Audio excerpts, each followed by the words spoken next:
pergerakan hari ini tuh jatuhnya percaya diri ya, karena penguatannya sudah berlangsung sejak hari Rabu. Lalu sejak pagi tadi juga IHSG sudah berada di zona penguatan. Betul. Tidak ada gerakan menukik ke bawah, ke zona koreksi. Dan bahkan tadi seperti yang Dina bilang, finishnya itu di posisi all time high pergerakan hari ini. Penguatan bahkan di atas 1%. Analisa dari Dina sendiri seperti apa? Ya, kalau kita lihat analisis dari redaksi CNBC Indonesia sendiri yang memang setiap hari diumumkan begitu, IHSG disebutkan sebenarnya pada pekan ini bergerak fluktuatif pemirsa. Dan sepanjang pekan ini juga ada beberapa sentimen, yaitu dimulai dari sisi eksternal, kemudian juga utamanya adalah di mana pasar akan terus mengintip arah kebijakan suku bunga The Fed, dan di sisi domestik juga ada sorotan yang tertuju pada rapat Dewan Gubernur Bank Indonesia yang biasanya memang agak mepet begitu ya dengan rapat The Fed, dan juga biasanya mengekor begitu dari keputusan The Fed sendiri yang akan memutuskan apakah memang ada ruang untuk menurunkan suku bunga yang memang sudah terbuka sejak beberapa waktu terakhir. Dan justru memang apabila memang akhirnya kedua bank sentral baik Indonesia dan juga Amerika Serikat memutuskan untuk memangkas suku bunga, ini artinya akan berefek langsung ke posisi rupiah kita. Meskipun memang pada hari ini terkoreksi begitu ya ke 16.400, sedangkan kemarin sudah berada di level 16.300, tapi masih koreksi yang cukup wajar. Kemudian di luar moneter, kebijakan fiskal juga masih menjadi bahan perbincangan yang cukup hangat begitu di kalangan masyarakat dan juga di kalangan investor, di mana Kementerian Keuangan, perlu kita review, baru saja menggelontorkan dana jumbo yaitu sekitar 200 triliun rupiah ke 5 bank himbara, di mana dana segar ini memang diharapkan untuk memperkuat likuiditas, mempercepat penyaluran kredit, dan juga memberi dorongan langsung pada perekonomian. Namun memang kebijakan sebesar ini dinilai juga akan menimbulkan pertanyaan, apakah memang penyaluran ini benar-benar tepat sasaran ke sektor real atau justru menimbulkan distorsi risiko persaingan yang tidak sehat di industri perbankan begitu. Jadi cukup banyak juga yang mengkritisi kebijakan dari digelontorkannya 200 triliun rupiah ke bank-bank retail ini begitu. Namun meski ada harapan dari kebijakan moneter, bisa dikatakan dari data yang dihimpun oleh redaksi CNBC Indonesia, arus dana asing ini justru masih keluar dari Indonesia. Sepanjang tanggal 8 hingga 11 September 2025, pemirsa, investor asing ini telah mencatatkan net outflow sebesar lebih dari 14 triliun rupiah, di mana angka ini memang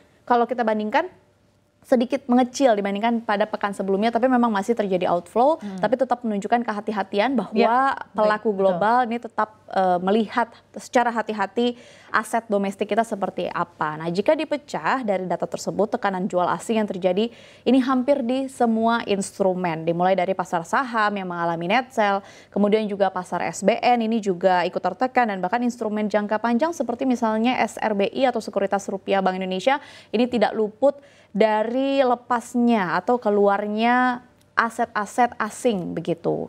Dan memang kalau kita lihat totalnya dalam 3 pekan terakhir, aliran modal yang keluar ini mencapai lebih dari 30 triliun rupiah. Ini perubahan komposisi menteri yang disebut-sebut menjadi katalis utama dari memang arus keluar ini terjadi, diduga masih sejalan dengan meningkatnya kekhawatiran investor setelah Presiden Prabowo Subianto melakukan reshuffle Kabinet Merah Putih pada pekan lalu. Di mana perubahan komposisi menteri ini memunculkan tanda tanya besar. Apakah memang konsistensi kebijakan ekonomi akan terjaga atau justru membuka babak baru ketidakpastian? Oke, baik. Jadi sebenarnya memang notes-nya tuh adalah ketidakpastian tuh masih cukup tinggi. Masih begitu banyak uncertainties ya, terutama dari global tentunya. Karena memang seperti yang tadi Dina sampaikan, ini tercermin dari net outflow yang masih terjadi sebesar 14 triliun rupiah. Betul. Tapi harapannya kalau memang nanti ada penurunan suku bunga gitu ya dari the Federal Reserve, kita harapkan return yang lebih kecil yang ditawarkan oleh developed country seperti Amerika Serikat ini bisa jadi momentum agar capital inflow terjadi kepada emerging markets, contohnya seperti Indonesia. Begitu ya, kita harapkan bersama, dan ini bisa memberikan sengatan tersendiri gitu ya untuk rupiah dan juga pasar keuangan di Indonesia. Ini kita bisa pantau di sini pemirsa, di layar yang kita bisa tampilkan di sini ada tren suku bunga The Fed yang sudah dinanti-nantikan dari bulan November 2024. Kapan suku bunga dari the Federal Reserve akan turun dari kisaran 4,5% menjadi 4,25 sampai 4%, sekitar 25 sampai 50 basis poin. Dan kalau misalnya itu terjadi, itu akan memberikan sengatan tersendiri ya. Kita harapkan bersama untuk pasar keuangan kita. Sekarang saya juga ingin tanya kepada Dina mengenai pertemuan antara pemerintah Amerika Serikat dan juga pemerintah China di Madrid yang terjadi pada hari Minggu lalu. Itu gimana update-nya, Din? Betul, memang kalau kita cermati, kalau dari global sendiri, katalisnya adalah di mana yaitu tadi pertemuan antara dua pusat kekuatan paling besar begitu di dunia, yaitu antara Washington dan juga Beijing, Amerika Serikat dengan China yang sedang berupaya untuk menata ulang hubungan mereka, serta yaitu tadi belum lepas dari Federal Reserve yang dalam 3 hari ke depan akan segera memutuskan langkah suku bunga yang bisa menggerakkan aliran modal di seluruh dunia. Dimana kalau kita lihat di Madrid, di Spanyol, pejabat Amerika Serikat dan China ini kan bertemu untuk membicarakan isu-isu paling sensitif, mulai dari keamanan, perdagangan, hingga aplikasi TikTok yang diwajibkan untuk divestasi di pasar Amerika, di mana perundingan ini bukan sekedar tentang satu perusahaan teknologi, tapi juga simbol dari tarik-menarik kepentingan ekonomi terbesar di dunia. Jika ada celah kesepakatan, pasar bisa dikatakan akan segera bernafas lega. Namun jika buntu, bayang-bayang tarif tambahan dan fragmentasi digital bisa kembali menekan sentimen global. Dan ini sudah kali keempat dalam 4 bulan terakhir kedua delegasi bertemu di kota-kota Eropa demi mencegah hubungan dagang yang retak semakin runtuh di bawah tekanan tarif Presiden Donald Trump. Upaya diplomasi ini juga menunjukkan betapa rapuhnya relasi dagang dua ekonomi terbesar di dunia ini, sekaligus betapa besarnya taruhan bagi stabilitas rantai pasok global. Nah, sementara itu investor global ini juga sedang mengukur denyut nadi ekonomi Amerika Serikat itu sendiri, di mana akhir pekan lalu Wall Street ditutup dengan catatan impresif, di mana Nasdaq bahkan mencetak rekor baru, didukung oleh harapan pemangkasan suku bunga setelah data menunjukkan pasar tenaga kerja yang mulai mendingin dan juga inflasi yang tetap terkendali. Bagi pelaku pasar, ini merupakan sinyal emas, ekonomi tidak terlalu panas tapi juga tidak terlalu runtuh. Kombinasi yang membuka peluang bagi The Fed untuk mulai melonggarkan kebijakannya.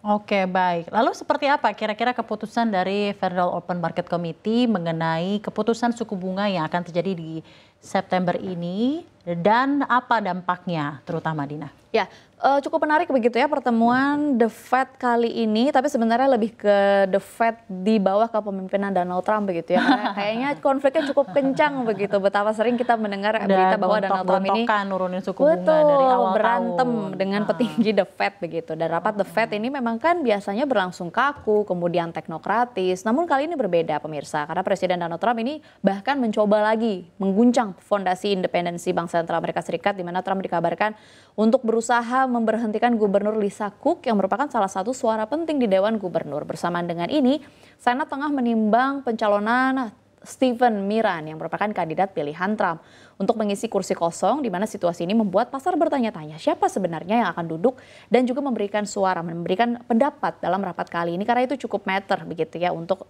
pasar membuat proyeksi apakah memang The Fed segera memangkas suku bunga. Nah, langkah Trump ini menjadi ujian bagi independensi dari The Fed ini sendiri. Jika campur tangan politik terlalu jauh, pasar bisa meragukan netralitas bank sentral terbesar di dunia ini. Dan ini bukan sekedar isu domestik, tapi juga bisa mengguncang persepsi global tentang arah kebijakan moneter Amerika.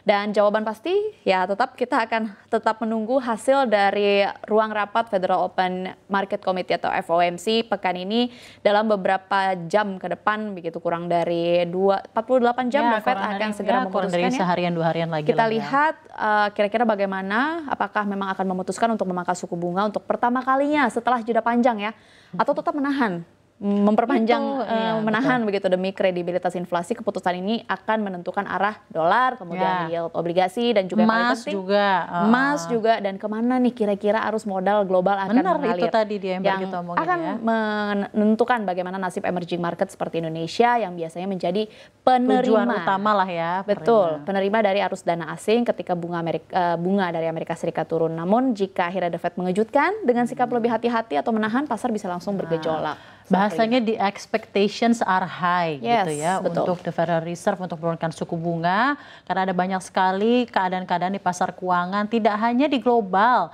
di Indonesia terutama gitu ya, terhadap keputusan dari the Federal Reserve di 1 hari ke depan ini.